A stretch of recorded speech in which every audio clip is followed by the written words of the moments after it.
2007년도에 발간된 책들 가운데서 떨림이라고 하는 책이 있습니다. 이 책의 부제에는 이런 기가 막힌 부제가 붙여져 있습니다. 뜨거운 가슴을 잃어버린 당신을 위한 24편의 사랑 이야기. 발간 당시에 대대적인 홍보가 있었습니다. 그도 그럴 것이 오늘날 메말라버린 우리 시대의 감성을 다시금 촉촉히 적셔서 곱씹고 또 곱씹게 만드는 아름다운 시를 쓰는 24명의 시인. 그 이름만 들어도 그 시인이라고 하는 그 24분의 이야기, 사연들이 글에 쓰여 있기 때문입니다. 이 책을 소개하는 글을 조금 읽어드립니다. 다시 사랑하라. 처음 그 설레임으로. 우리 시대 대표 시인 24인이 맑고 눈부신 언어로 차려낸 사랑의 성찬. 사랑을 잃은 모든 이에게 들려주는 사랑에 관한 고백을 담은 떨림. 이 책은 정호승과 안도현, 도종환, 김용택 등 대표 시인 24명이 자신들의 짝사랑과 첫사랑 등 연애에 대한 이야기를 진솔하고 거침없이 그러나 애잔하게 들려준다. 어떻습니까? 사랑에 메말라버려 어쩌면 껍데기와 같은 그런 삶을 살아가고 있는 우리 현대인들의 가슴 속에 다시 한번 불을 지피고 그 언제적인가 가슴 떨림을 회복시켜 주기 위한 그런 사랑 이야기가 담겨 있는 것 같지 않습니까? 하지만 이 책을 읽다 보면 그런 기대와는 사뭇 다른 느낌이 듭니다.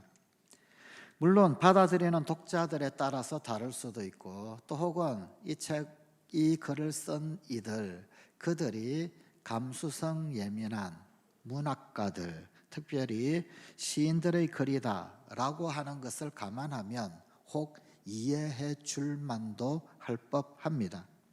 하지만 또 다른 어떤 면에서는 참 불쾌하기도 합니다. 왜냐하면 그 속에 되고 있는 내용이 전혀 아름답지 않은 이야기가 담겨져 있기 때문입니다. 세상이 허락하지 않는 사랑 이야기가. 그래서 뭐 이런 책이 있나 싶기도 합니다. 또 어떻게 이런 책이 유명해질 수가 있나 그런 의구심이 들기도 합니다. 그런 생각과 함께 살짝 불쾌함이 느껴졌던 기억이 있습니다. 이를테면 이 책의 내용 중에서 권태현이 쓴 아내를 보면 그녀가 그립다라고 하는 이야기가 있습니다. 제목부터 호기심도 그리고 또한 어떤 충격도 던져주고 있지 않습니까? 그 내용의 일부를 읽어드립니다. 아내가 세속적인 잣대를 들이대며 나를 몰아세울 때는 그녀가 더 그리웠다. 돈도 되지 않는 원고 붙들고 씨름하지 말고 다른 일 하라고 다그칠 때, 어지럽게 널어놓은 책 어디다 좀 내다 버리라고 구박할 때, 그런 못돼먹은 성질로 어디 가서 대우받겠냐고 무시할 때 더욱더 그녀가 그리웠다. 그러나 나는 사람을 다시 변화시키는 방법을 모른다. 다만 그 시절의 그녀를 그리워하며 살아갈 뿐. 사랑을 받지 못하고 자란 내가 그때 받은 사랑으로 조금이나마 달라진 것을 고마워할 뿐. 이 사람은 지금 현재의 자기 아내에게 미안하지도 않은가? 남편이 쓴 책이라면 응당 아내가 읽어볼 것인데 이 사람은 무관심한 것인지 생각이 없는 것인지 혹은 아니면 너무 솔직한 것인지 모르겠다 이런 생각이 듭니다. 그래도 양보하고 혹은 좋게 미화시켜서 이 글들은 우리에게 한때 경험했던 일들을 회상시켜주며 잠깐이나마 가슴을 콩당콩당 뛰게 만들어준다라고 하는 세간의 평들을 인정해 줄 수도 있겠습니다. 하지만 이 책은 그저 멀리 가버리고만 그래서 차갑게 식어버린 옛사랑, 이제는 허공을 메아리 치는 허상을 되새기게 할 뿐입니다. 이 추운 겨울 우리의 가슴을 다시금 뜨겁게 달구어 줄 그런 이야기, 이 세상에서 가장 뜨겁고 숭고하면서도 가슴 저미는 사랑 이야기는 찾아볼 수 없는 것일까요? 오늘 우리에게 주신 하나님의 말씀은 야심성유희라는 말을 연상케 하는 배경을 가진 이야기입니다. 야심성유희라는 이 말은 밤이 깊을수록 별이 더욱 빛난다라는 뜻입니다. 오늘 본문 바로 앞에 나오는 사무엘상 1장 그리고 사무엘상 2장의 말씀에서 사무엘이 출생하는 과정과 그리고 새로운 지도자로 등장할 수밖에 없는 그 시대적 상황에 대하여 기록하며 우리에게 알려주고 있습니다. 그 중심에는 대제사장인 엘리 가문의 타락 이야기가 있습니다. 그것은 바로 이 시대가 도덕적으로 영적으로 매우 타락한 시대이다라는 것을 보여줍니다. 그래서 이제 드디어 하나님은 새 시대를 여시기 위해 사무엘을 부르시고 그를 새로운 지도자로 부상시키는 내용이 바로 오늘 우리에게 주신 하나님의 말씀의 내용입니다.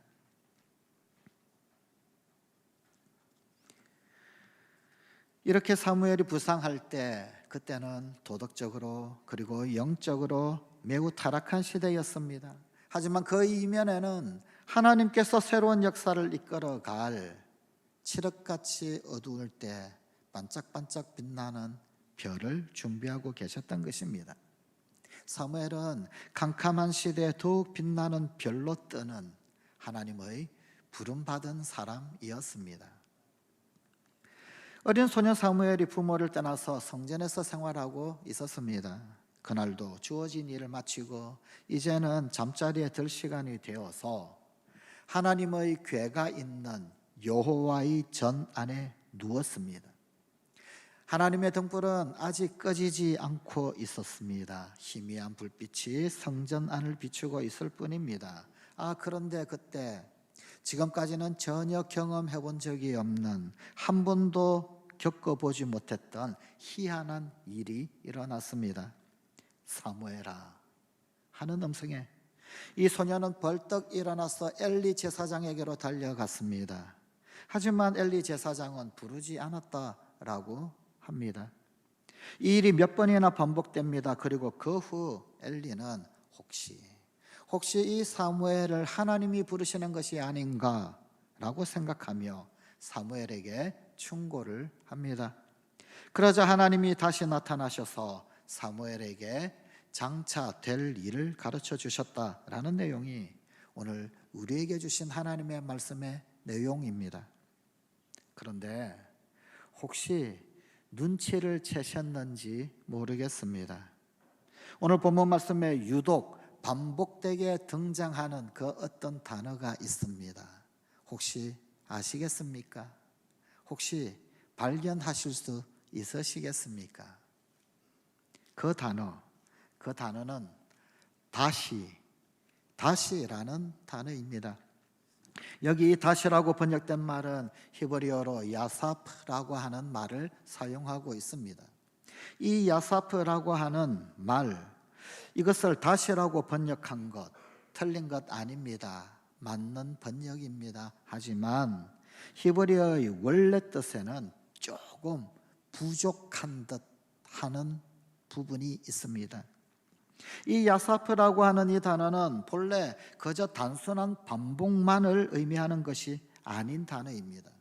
이 야사프란 말은 한 일을 더욱하다, 하되 더 열정적으로, 더 간절하게 그 일이 이루어질 때까지 쉼 없이 행한다 라고 하는 뜻을 가지고 있는 그런 다시의 뜻인 단어입니다. 사실 오늘 본문의 이야기에는 두 종류의 다시가 있습니다. 먼저는 엘리 제사장의 다시입니다. 먼저 본문 2절 말씀입니다. 엘리의 눈이 점점 어두워가서 잘 보지 못하는 그때 그가 자기 처소에 누웠고 그는 잠을 청하러 처소에 누웠습니다. 그런데 엘리의 입에서 다시라는 말이 나옵니다. 본문 5절입니다. 엘리에게로 달려가서 이르되 당신이 나를 부르셨기로 내가 여기 있나이다 하니 그가 이르되 나는 부르지 아니하였으니 다시 누우라 하는지라. 그가 가서 누웠더니, 여기 이 엘리의 제사장이 말하는 다시는 자신도 쿨쿨 자면서 가서 누워 자라 라고 하는 다시입니다. 한 번만이 아닙니다. 그 다음에 나오는 본문 6절에서도 엘리 제사장은 다시라고 말합니다. 그가 대답하되 내 아들아 내가 부르지 아니하였으니 다시 누우라 하니라. 특히 이 두 번째 다시는 더 강하게 짜증스럽게 반복했다, 그런 의미입니다. 이것은 단순히 밤이 되어서 자는 것 그것만을 의미하지 않습니다. 그 시대의 영적 상황을 함께 상징적으로 나타내고 있는 것입니다.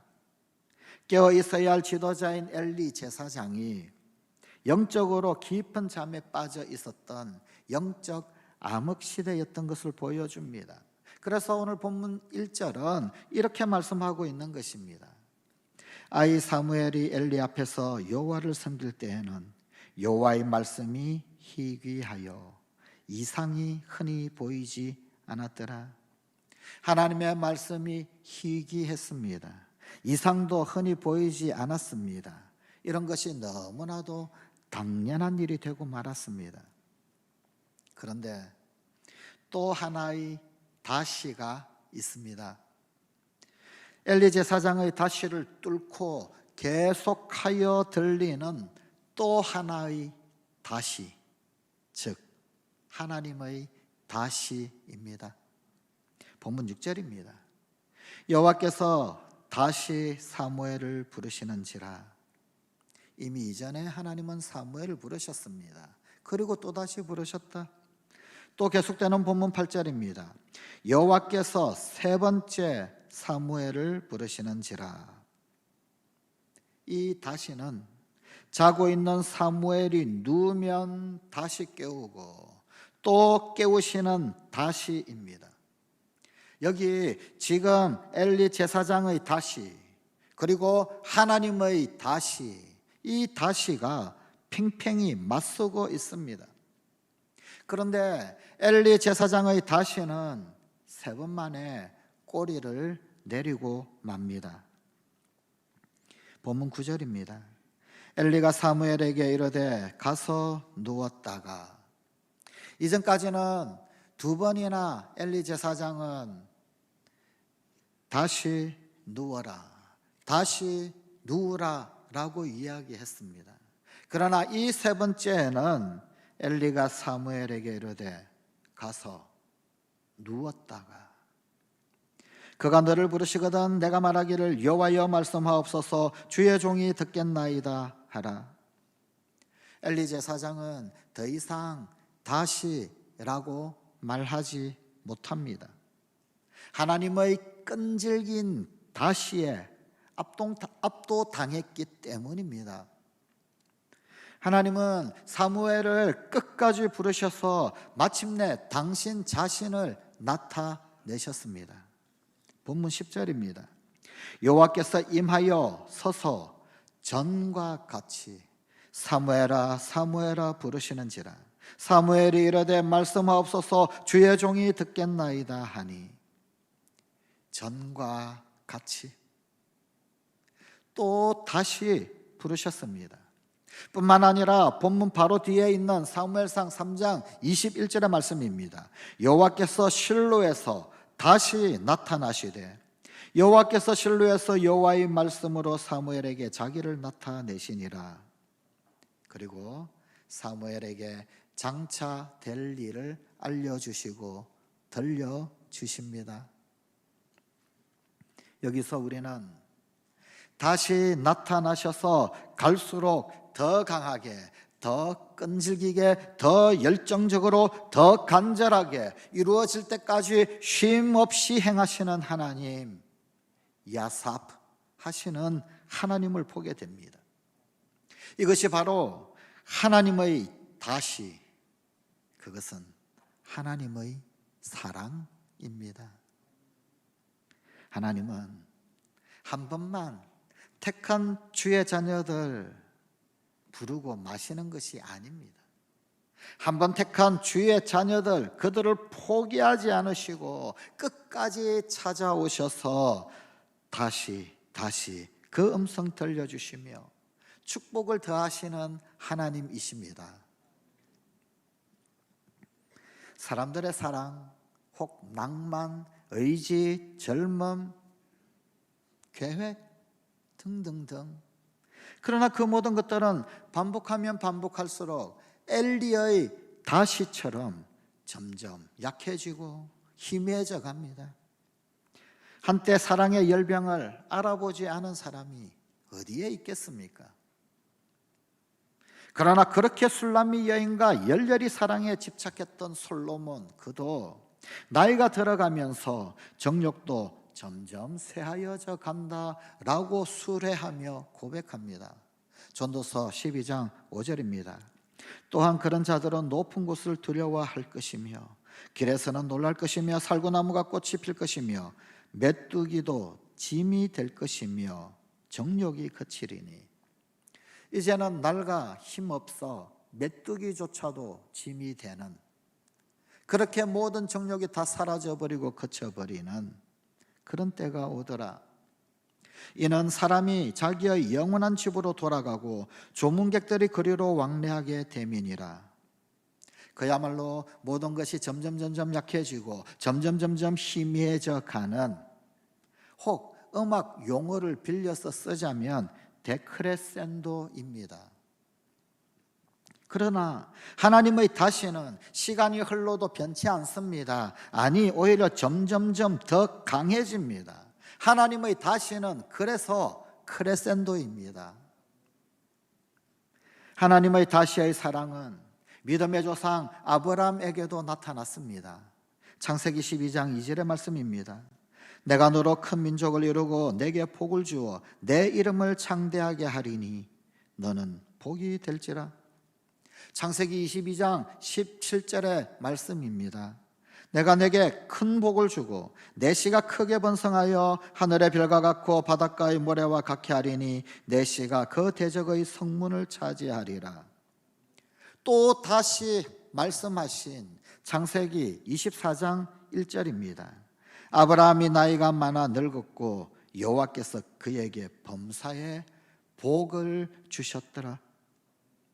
그리고 그의 아들과 손자에게 더욱 뚜렷하게 다시 나타나셨습니다. 창세기 25장 11절입니다. 아브라함이 죽은 후에 하나님이 그의 아들 이삭에게 복을 주셨고, 창세기 26장 3절입니다. 이 땅에 거류하면 내가 너와 함께 있어 내게 복을 주고 내가 이 모든 땅을 너와 내 자손에게 주리라. 내가 내 아버지 아브라함에게 맹세한 것을 이루어. 창세기 26장 12절입니다. 이삭이 그 땅에서 농사하여 그해 100배나 얻었고 여호와께서 복을 주심으로 아브라함의 손자 이삭의 아들 야곱에게 나타난 창세기 28장 15절의 하나님의 다시입니다. 내가 너와 함께 있어 내가 어디로 가든지 너를 지키며 너를 이끌어 이 땅으로 돌아오게 할지라. 내가 내게 허락한 것을 다 이루기까지 너를 떠나지 아니하리라 하신지라. 창세기 32장 29절입니다. 야곱이 밧단 아람에서 야곱이 청하여 이르되 당신의 이름을 알려주소서. 그 사람이 이르되 어찌하여 내 이름을 묻느냐 하고 거기서 야곱에게 축복한지라. 창세기 35장 9절입니다. 야곱이 밧단 아람에서 돌아오매 하나님이 다시 야곱에게 나타나사 그에게 복을 주시고. 그렇습니다. 하나님은 언제나 이렇게 다시의 사랑으로 자기 백성들에게 찾아오십니다. 하나님의 사랑은 야사프, 다시 계속 이어지는 사랑입니다. 찾아오실 때마다 더 강해지고 더 뜨거워지는 끊을 수 없는 사랑입니다. 이 다시의 사랑은 시간과 환경과 처지를 초월하여 부어집니다. 계속하여서 더해지는 사랑입니다. 이 다시의 사랑이 가장 강하게 나타난 현장이 베들레헴 마구간의 구유입니다. 이 사랑이 처음에는 소리로, 음성으로, 그 다음에는 육체를 입은 몸으로, 그리고 그 다음에는 그 몸을 십자가에 내어주시는 더 큰 사랑으로 또 다시 우리에게 나타났습니다. 우리가 때로 곁길로 가도 이 다시의 사랑은 멈추지 않습니다. 이 다시의 사랑은 중단되지 않습니다. 끈질기게 이어집니다. 우리가 그 음성을 잘못 알아들을 때에도 이 사랑은 변치 않습니다. 사무엘아 못 알아듣고 엘리 제사장에게로 엉뚱한 곳으로 가도 그것을 3번이나 엉뚱하게 잘못 알아듣는다라고 한다 할지라도 그럼에도 불구하고 이 사랑은, 이 음성은, 이 부름은, 이 다시는 변치 않습니다. 우리가 계속 영적 깊은 잠에 빠지고 또 빠질 때도 하나님은 찾아오셔서 우리를 깨워주십니다. 우리가 아무리 캄캄한 어둠의 시대를 산다 할지라도 마침내 새벽 여명의 시대는 오고야 말 것입니다. 그분은 다시의 사랑으로 우리에게 찾아오시기 때문입니다. 사랑하는 성관가족 여러분, 성경의 이야기는, 하나님의 말씀은 바로 이 하나님의 인간을 향한 다시의 사랑 이야기입니다. 이 사랑은 식지 않는 사랑입니다. 그분은 사랑의 원천자이시기 때문입니다. 이 사랑은 언제나 현재 진행형입니다. 그분은 어제나 오늘이나 영원토록 동일하신 분, 영원히 변치 않으시는 분이시기 때문입니다. 이 사랑은 생생함 그 자체입니다. 그 상대편 한쪽, 그 당사자 하나가 바로 나 자신이기 때문입니다. 이 다시의 사랑은 그저 어느 한 민족에게 뭉뚱그려서 툭 던져준 다시가 아닙니다. 어떤 한 집단에게 그냥 툭 던져준 무리의 다시가 아닙니다. 나에게 하시는 다시, 철저히 나 자신에게 부르시는 다시입니다.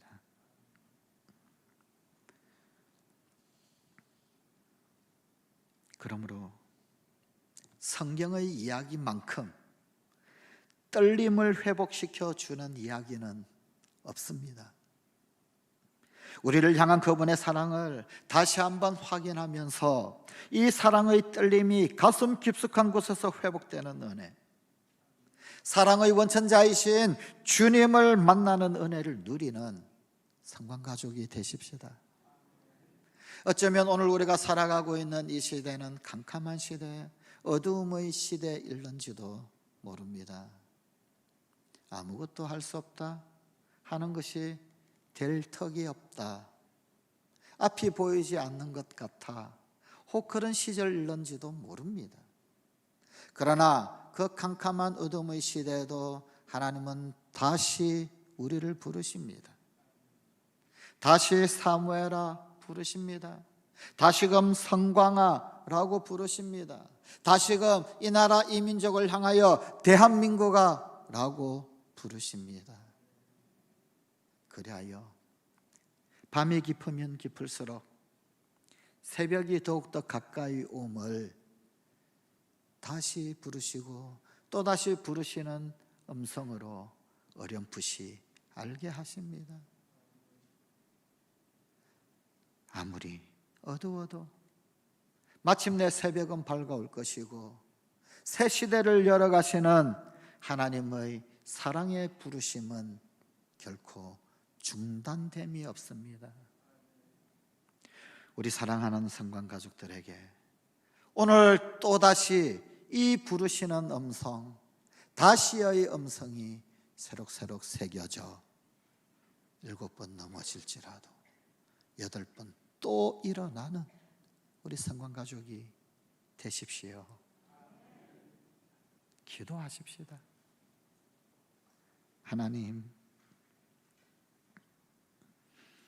우리를 향하신 하나님의 그 지긋한 부르심은 단 한 번도 중단되었던 적이 없었음을 기억합니다.